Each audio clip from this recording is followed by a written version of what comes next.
रात्रीची सावली. गावच्या बाहेर एक जुना मोडकळीस आलेला वाडा होता. लोक म्हणायचे त्या वाड्यात जाऊ नका, तिथे सावली भटकते.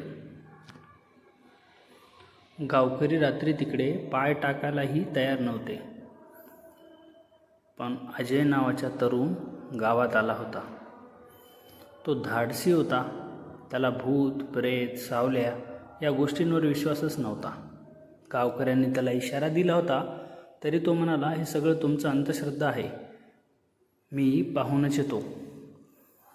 एका रात्री अजयने ठरवलं, आज मी वाड्यात जाऊन बघतोच. रात्र काळी होती, आकाशात ढग जमले होते, विजा चमकत होत्या. अजय टॉर्च घेऊन वाड्याच्या दिशेने निघाला. वाड्यात शिरताच थंडगार हवा लागली. त्यात अंधार होता. भिंतीवर कोवळ्यांची जाळी, कोपऱ्यात वटवाघळी लटकलेली. अजय हळूहळू आत जात होता. अचानक कुठेतरी आवाज आला. खड खड खड खड.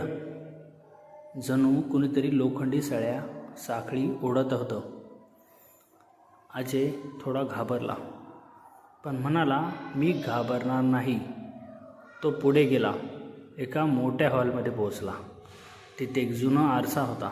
तो आरशात पाहू लागला, पण अचानक त्याच्या मागे कोणीतरी उभा असल्यासारखं त्याला दिसलं. तो झटकन मागे वळला, पण मागे कोणीच नव्हतं. पुन्हा आरशात पाहिलं तर सावली दिसत होती. उंच काळी, चेहरा विरेत सावली. अजयच्या अंगावर काटा आला. अजय गावात परत आला. लोक म्हणाले, सांग ना, सांग आता, भूत आहे ना. पण अजयने काहीच बोललं नाही. त्याला आतून धडधड होत होती. त्याला रोज रात्री स्वप्न पडू लागली. त्यात तीच सावली दिसायची, कधी दाराशी उभी, कधी खिडकीतून डोकावताना. तो घाबरून उठायचा. एके दिवशी अजय पुन्हा वाड्यात गेला. त्यावेळी तो धाडसानं दुसऱ्या खोलीत शिरला. तिथे त्याला जुनी वही मिळाली होती. वहीत असं लिहिलं होतं, ज्याने मला मारलं त्याला मी सोडणार नाही. माझा आत्मा या वाड्यात फिरत राहील. हे वाचून अजय थरकापला. म्हणजे खरंच इथे कोणीतरी मारलं गेलं होतं. रात्र वाढत गेली. अचानक दिवे आपोआप विझले, दारं आपटू लागली आणि अजय समोर ती सावली उभी राहिली. ती हळूहळू पुढे सरकत होती. तिचा आवाज घुमला, तू मला का जागवलंस? आता तूही इथेच राहशील. अजय ओरडला, धावत सुटला, पण दरवाजे आपोआप बंद होत होते. तो कसा बसा बाहेर पडला तिथून. दुसऱ्या दिवशी गावात त्याला पाहून लोक घाबरले, कारण त्याच्या चेहऱ्यावरची भीती साफ दिसत होती.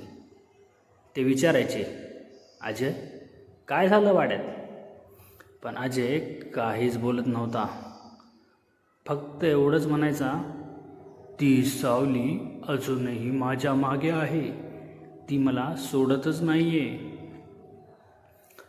आजही गावकरी सांगतात, अजय गाव सोडून गेलाय, पण कधीकधी रात्री त्या वाड्यात त्याचा आवाज ऐकू येतो, मला वाचवा, मला वाचवा, ती सावली माझ्या मागे आहे. तर मित्रांनो, जर तुम्हाला हॉरर स्टोरीज, मराठी भयानक कथा, मराठी घोस्ट स्टोरीज आवडत असतील तर आमच्या चॅनलला लाईक, शेअर आणि सबस्क्राईब करायला विसरू नका. धन्यवाद.